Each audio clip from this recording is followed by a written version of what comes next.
So the big question is this: how are real estate investors who don't have a ton of free time, don't have access to off-market deals, and didn't start life on third base, how do we grow a real estate business conservatively to support our families, finally leave the corporate rat race, and build a legacy? That is the question, and this podcast will give you the answers. I'm Ed Matthews, and this is Real Estate Underground. Hey everybody, Ed Matthews here with Real Estate Underground. I am joined by my partner in crime, Mr. Richard Brown. How are you, sir? I'm doing well, Ed. Happy to be here and excited about today's guest. Bard Kligerman is the CEO and general partner of Connecticut Realty Trust. Bard, welcome to the show. Thank you very much for your time today. Thanks for having me. Absolutely. Well, we've been looking forward to this for quite some time. So nice to finally put a face with a name. Appreciate it. Yeah. So Bard, let's jump right in. For those of us in the audience who don't know your company or who you are, you want to tell us a little bit about yourself and what you do for a living? Sure. I started Connecticut Realty Trust in 2009 with my dad, actually. Long history in real estate. My dad goes back to the 1970s when he was a broker in the city.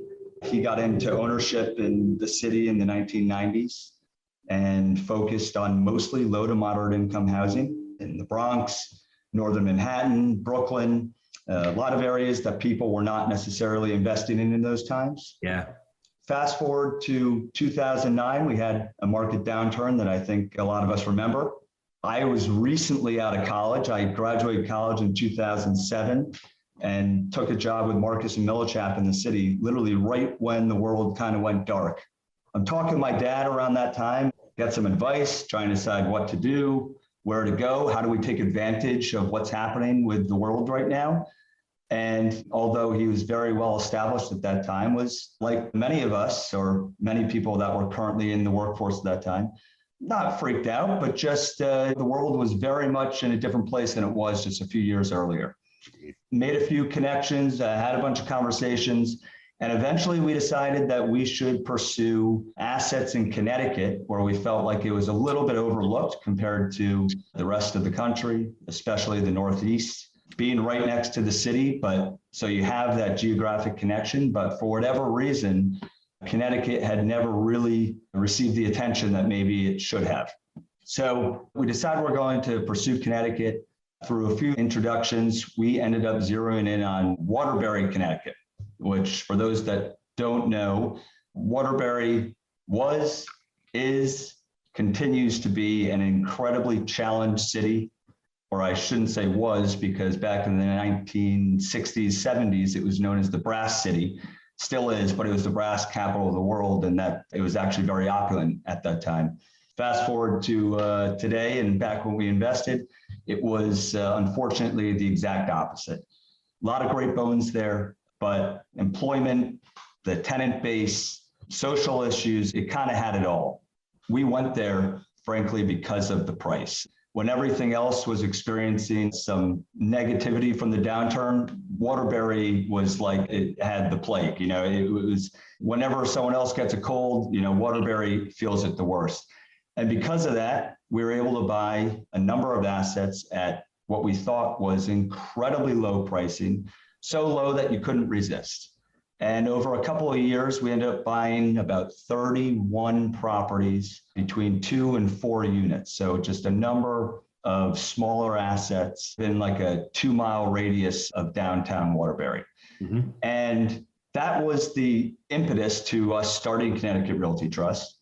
And it had a lot of positives in that we started what is our business today from that. I was certainly younger in the real estate game at that point, and running low income, distressed, scattered site, multifamily might be the best way, in my opinion, to learn anything and everything there is to learn about real estate, good and mostly bad. But I think it was like getting a master's degree in challenges in real estate. And fortunately, we purchased it all, we renovated a ton, and we ran that for a number of years. It was a few years after that that we realized this might not be as good as we had hoped it could be, but it, as I mentioned, it kind of set a platform and it set the stage for us to pursue some different things. From there, we went to Bridgeport.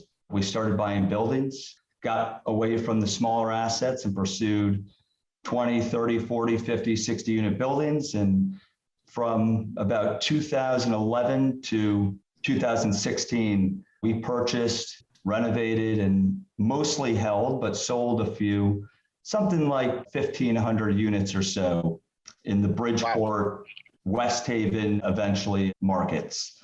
Pursuing what I would say is what my dad had kind of cut his teeth in, which is the low to moderate income, distressed areas, distressed neighborhoods, things that we could come in and actually effectuate change physically to the assets.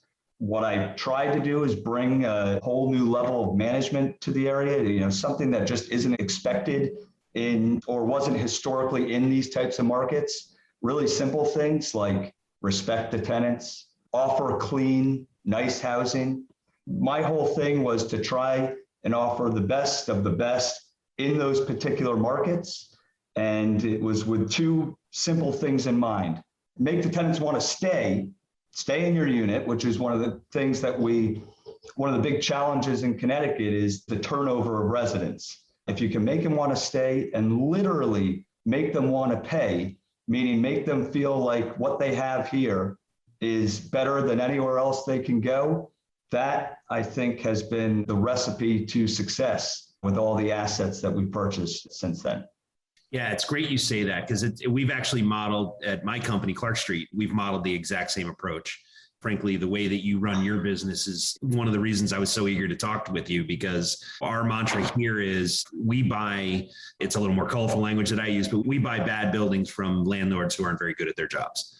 Oh, and perfect description. And we make them clean and safe, and then we make them beautiful with the exact same philosophy of, making sure that they enjoy and they're proud of where they live, because they tend to stay, because vacancy is extremely expensive in our business. And right. If you can make them stay, as you said, you can also make them pay a little bit for it as well. I'm not even referencing pay up. I am literally referencing pay. Choose to pay your rent before you go out to dinner or whatever it is. Make them have pride, as you said, in where they live, make them be happy where they live. If you accomplish those goals 9 out of 10 times, you're going to have a great relationship and partnership with your residents. Agreed. Couldn't agree more.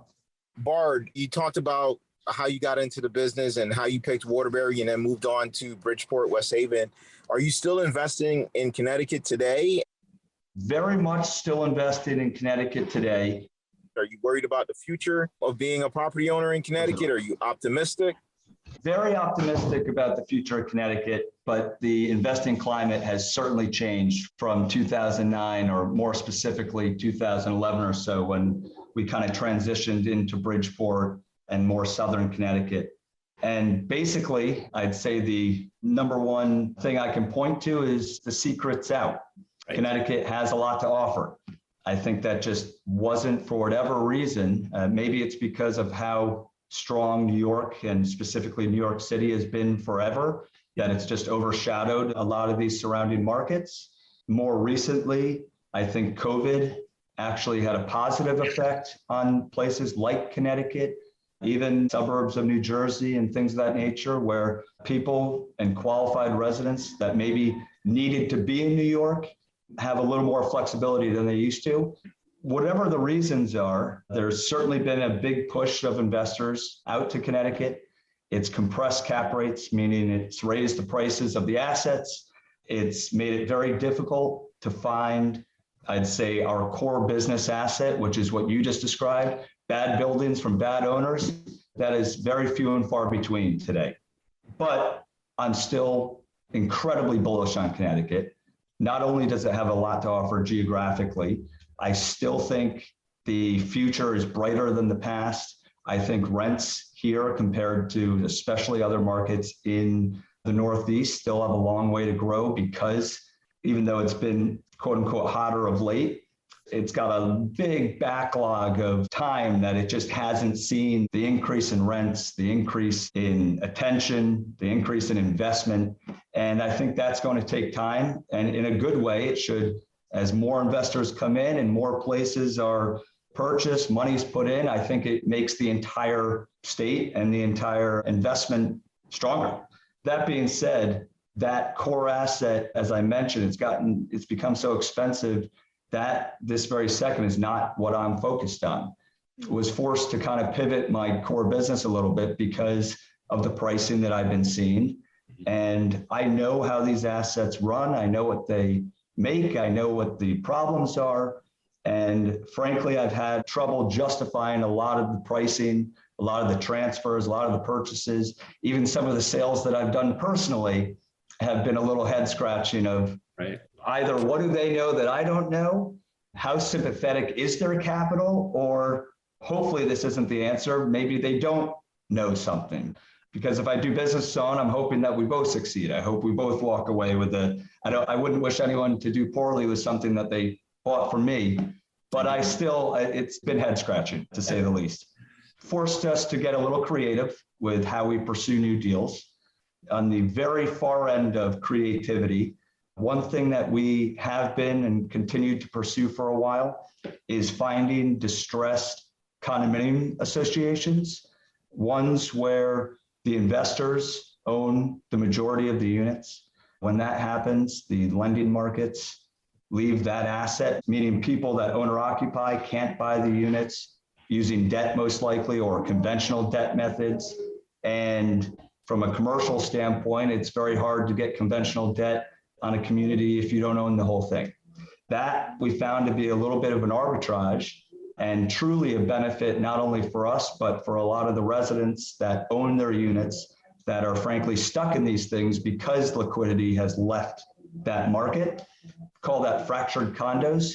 Yep. And we've pursued a number of these deals where we'll go in and buy units that are available and then start talking with the residents, start talking with the other owners, and slowly but surely buy up all the units in that complex. Most of the time, these complexes are incredibly distressed. Either the owners don't have the money to do what's needed to bring them back, or the investors don't care enough because they're renting, they bought it for very little money and they're renting it for whatever they get, and they allow the asset to go down over time. This is something that we had pursued over the last number of years as a way to kind of, like I said, find an arbitrage, find an edge in trying to find this conventional asset that we've been investing in, which is value add, low to moderate income properties. So then the play is, this is brilliant. So then the play is to refi as you get to a certain percentage, or do you have to own the entire asset to be able to then go to the market and refinance it? No set rules. Really depends on, I'd say, what your lending relationships are and all of that. I've been able to, on some of these projects, get some lending along the way, but the real quote unquote moneymaker is when you do own all the units and you basically flip it back to a conventional multifamily. We, in broad brush in these circumstances, are buying the individual units for about 50% of what they're going to be worth, literally the day after you flip the switch and you open it up to conventional lending, because lending drives values. If lending didn't exist, then cut out 75% of everything that we buy, and that's probably the right price for it. Yeah. Or I should say leverage buys. Yeah, because then we'd have to all go get jobs for a living and work. Well, let's not think about that. That sounds terrible. But yes, that is something that we have pursued, and we still have a couple of those going right now, that even in this incredibly hot market where I have not been able to buy a conventional property since 2016, we've continued to grow, continued to put together assets and business plans that are very profitable. Oh, that's brilliant. So I'm curious, in terms of capital, are you raising capital with private investors? Are you doing this out of your own capital position at this point? Your holdings are substantial. So Sure. Yeah. The answer there is private investors always, no matter how deep your pockets are, it's just another form of leverage. Right. Also, we've built this business and purchased a lot of these assets with a lot of the same investors. They've been very loyal to us over time. Been fortunate to give strong results to them. And as a result, almost every new deal that we do will have a portion of private high net worth investors, a portion for ourselves, And depending on the size of the asset or the acquisition, it might also include some kind of private equity or private fund or something of that nature.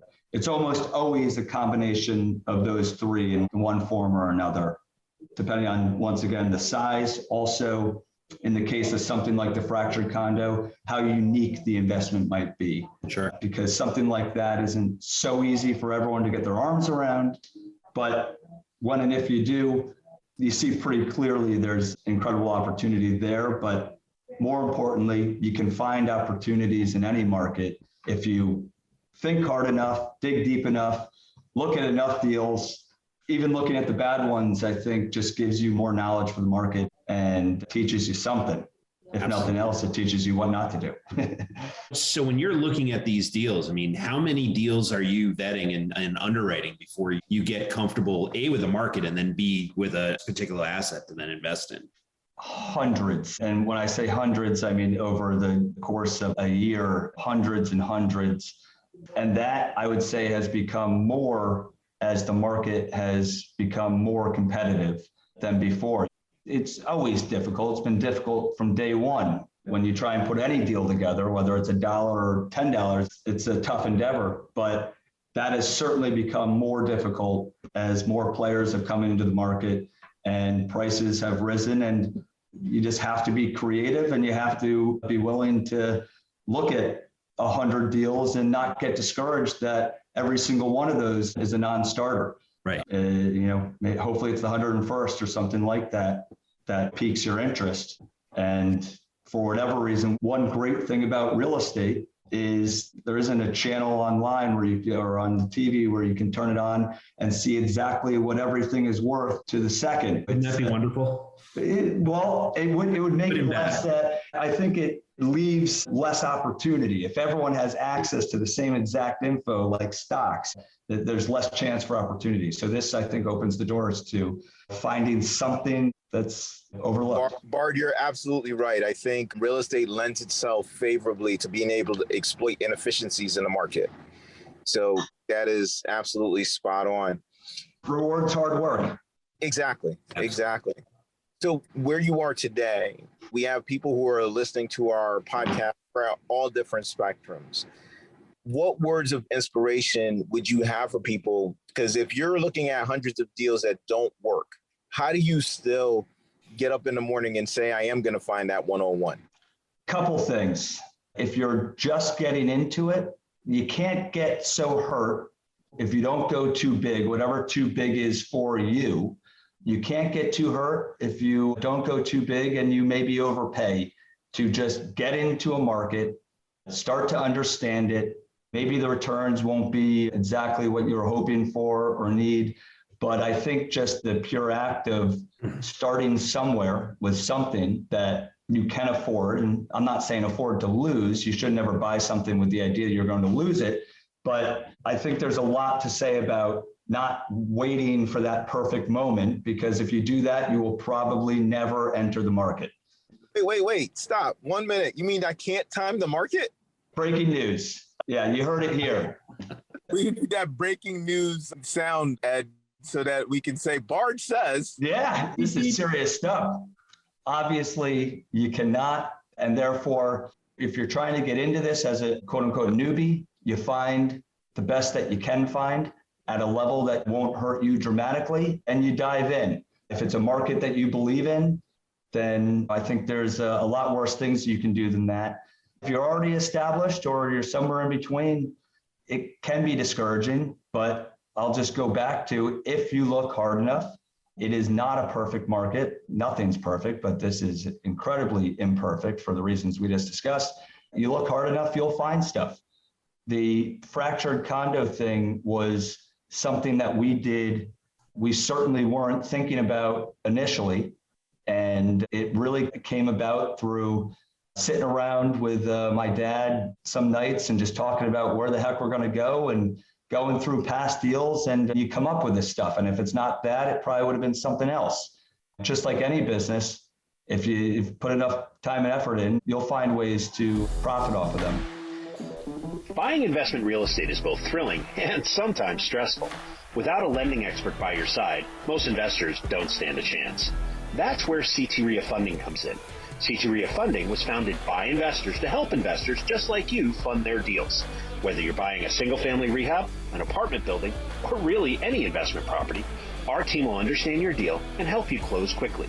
Go to ctreiafunding.com or call us at 860-876-0572.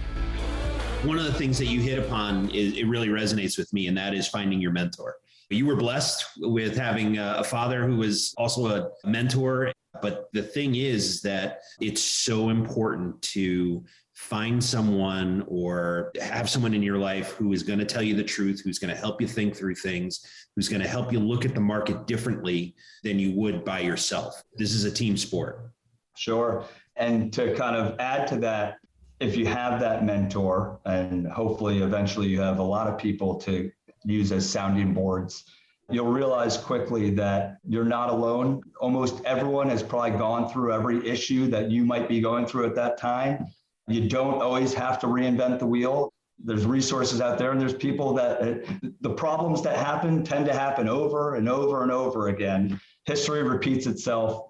Almost any issue is solvable other than maybe bankruptcy. That's a bad one. Yeah, you don't want to do that. You don't want to do that. But up to that point, almost any issue is solvable. Yeah. And as you said, success leaves clues. The fact that you operate a specific way and someone who hadn't even met you yet, me, got wind of how you operate and I modeled my business similarly, right? Not the same, but similarly. Sure. And someone that meets me or hears about me will model some of the things that I'm doing and some of the things Rich is doing and build their own business. And like I said, success leaves clues. Sure.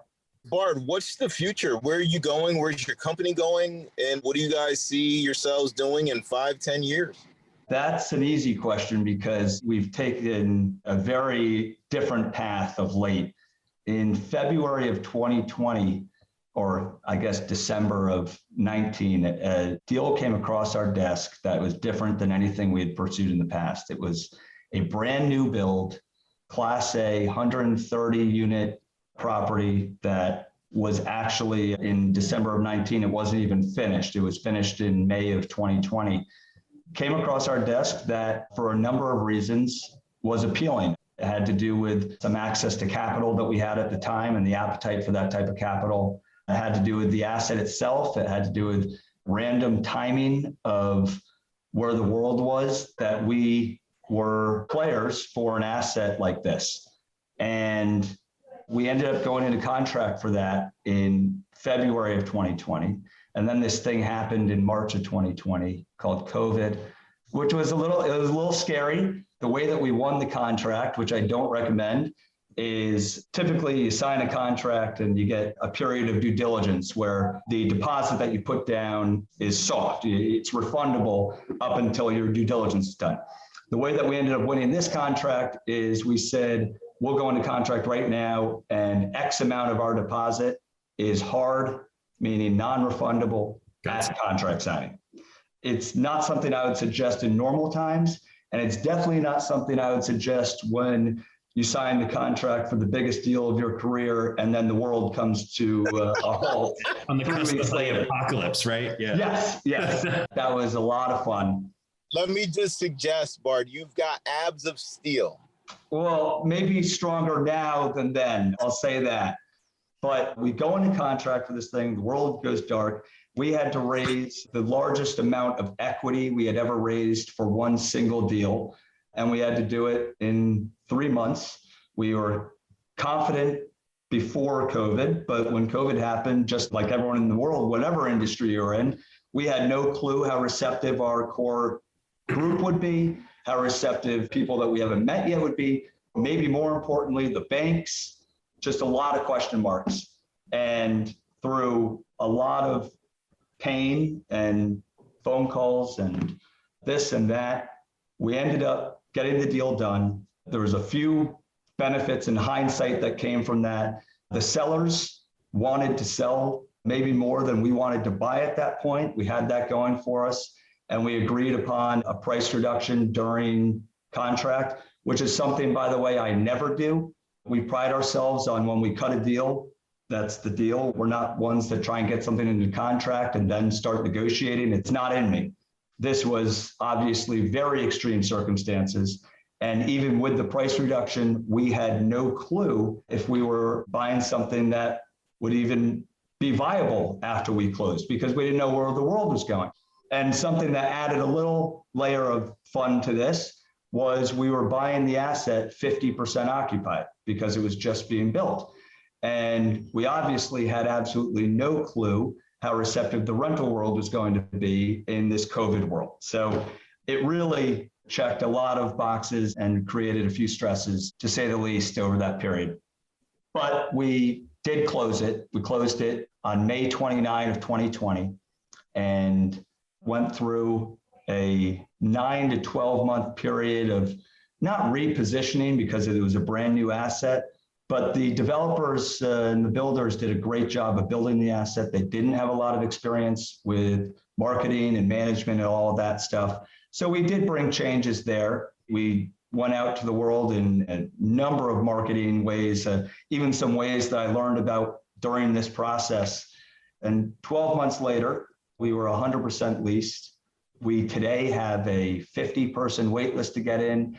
And in complete hindsight, that price reduction, which at the time I truly didn't know if it was even remotely right, did turn out to be a benefit.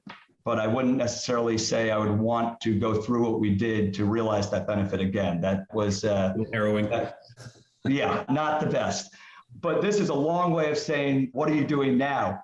One part of this deal, which we weren't even thinking about at the time of purchase, was the original developers had a master plan. What they built, which is the Grand Luxury Apartments, is a 130 unit Class A thing over 10 acres in Granby, Connecticut.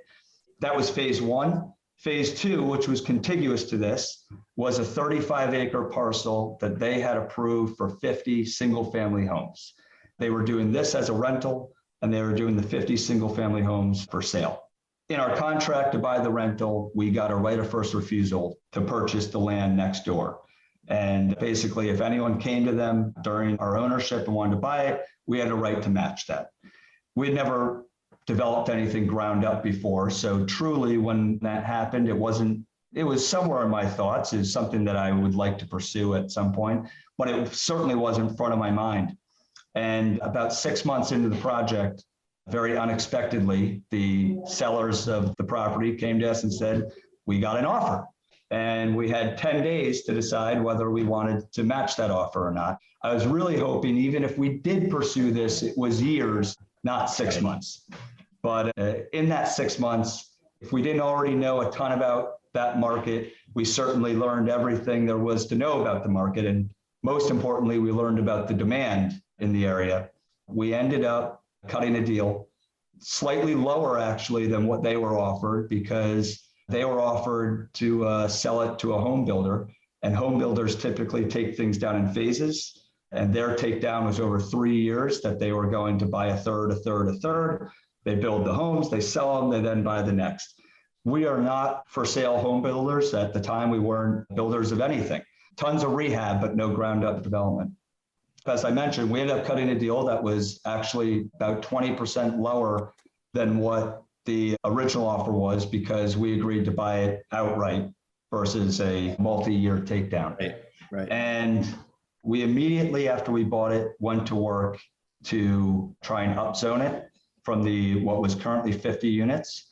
And we got it upzoned to be 75 units, which was originally 50 single-family homes, is now 28 duplexes, so side-by-side two-family duplexes, 19 single-family homes, a pool, a clubhouse, bocce ball court, some fire pits, all that stuff. And the big kicker is we are not doing it for sale, we're doing it for rent, pursuing a area that has become very prevalent across the country, but has not really been brought to Connecticut or much of the Northeast in any meaningful way. And that's the build for rent, single family rental, whatever you want to call it. It's that space. Building started, we went in the ground on that in September of 21. We're in May of 22, and we now have Of the 50 foundations, we have about 30 foundations in. We've got about 20 of them that almost look like actual houses at this point. We're looking to deliver our first pod of about 12 units in July. So it's a very exciting time for us, and certainly a big pivot from what has been our conventional business. That's fascinating. Congratulations on both those deals. Thank you. That's really impressive. So I'm curious, in terms of the actual construction piece, how are you mitigating the supply and demand issues and, supply chain issues around materials? And the board foot cost of lumber these days has doubled and in some cases tripled. Sure. How are you managing that? I'll tell you how we're managing it, but before I say that, I'll say it certainly isn't because I'm doing everything.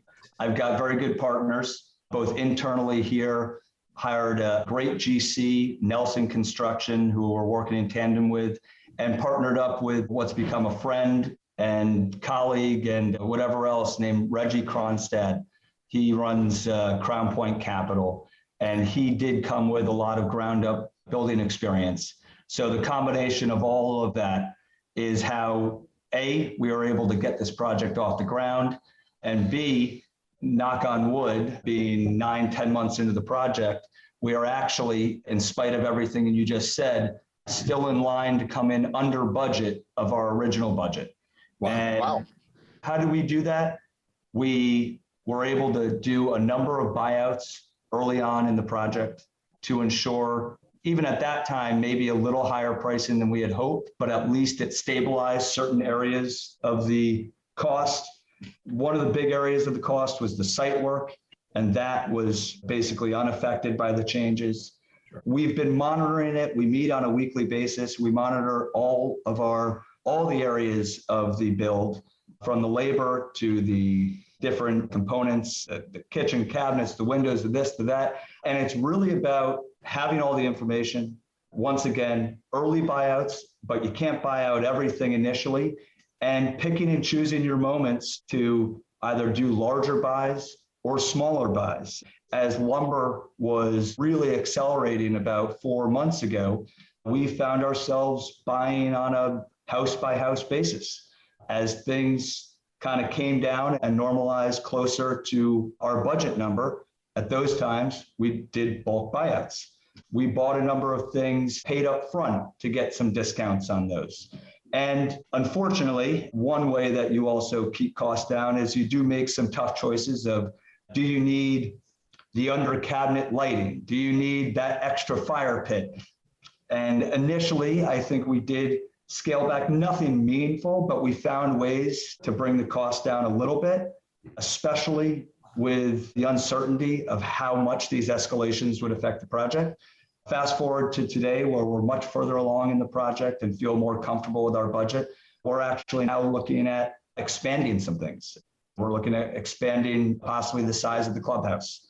We added a whole nother section of amenity because we feel just really good about where we are with our budget, and thankfully been able to stave off a lot of the escalations that a lot of people are feeling. Wow, outstanding. Congratulations. Not done yet. Yeah, that's okay. But you're on your way. We congratulate at the end. Right. But unfortunately, by the time this is done, we're hopeful to have a couple more projects going. So there's almost never going to be a congratulations. It just never ends. So we don't want to take up all of your time, because we could talk real estate all day. As could I. What are some of the places you look for inspiration? Are you a reader, a podcast person, a radio person? Where do you get your inspiration? For deals or for life? Both. Yes. Both. I am a podcast person. My go-to podcast is called Planet Money. Love it because it stays away from any particular industry and really just talks about so many different industries, so many different jobs, different countries, things that are macro or micro, just really interesting topics that may not be directly related to any specific real estate deal that I'm doing. But I think it's good to just get a wide array of understanding of certainly different areas of business, but also life. I don't think it helps to just be so narrow-minded on whatever field it is that you're in, because for the most part, in my opinion, A lot of the issues we experience here are felt whether you trade stocks or sell widgets or whatever it is that you do. You know, there's a lot of those similar issues. Everyone needs debt. Everyone needs capital. I think it's important to just get a very eclectic view of the world and view of business and kind of learn about as much as you can. That's a fun podcast I listen to. What books do I read? I'm reading a book right now, and the name is going to escape me, about a guy who did a business in Russia when the Soviet Union collapsed. All about dealing with Russia and the deals he put together and the issues he came across. Very fascinating book that I wish I could think of the title of it right now. Read something. And inspiration, kind of boring, but I think that is industry specific. And I read anything and everything that comes across my desk, whether it's news articles, whether it's listings that I have no interest in. You do a quick back of the napkin, or sometimes if it has any appeal to it, maybe you take it a step further, but you just read and research and read and gain as much knowledge as you can. Yeah. Bard, this has been tremendous. I'm just curious, and I know you're as busy as we all are. When you're not talking, thinking, reading about real estate, what do you like to do? Huge Yankees fan. My man. That's what I'm talking about. Unfortunately, big Giants fan. Well, that's your pennant for being a Yankee fan. Yes, exactly.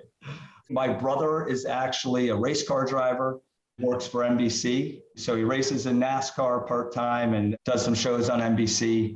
So very into that. I am a struggling golfer. What else? That's a lot. Yeah, it's a lot. That's a lot. If people want to get in touch with you, how would you recommend they do that? Shoot me an email. It's Bard, B as in boy, ARD as in dog, at ctrealtytrust.com. Love talking to anyone, whether it's about specific deals or like we're doing here, talk real estate. I enjoy it all. Yeah, well, thank you. And we're certainly grateful for your time today and all your insights. It's kind of rare that we get to meet somebody who's doing as many things as you're doing. And we're really excited about putting this one out to the world because I think a lot of people are going to get a lot out of it. So thank you, Bard. I appreciate that. Really nice meeting you both and appreciate you having me on. Yeah, likewise. Absolutely. Thanks, Bard. Thanks, guys. This has been the Real Estate Underground Podcast, a CT REIA presentation. Don't forget to rate, subscribe, and share this podcast with your friends. If there's a specific topic you want us to cover, post it in the comments. For more information on the Real Estate Underground Podcast or CT REIA, go to realestateundergroundpodcast.com or ctrea.com. Until next time, happy investing.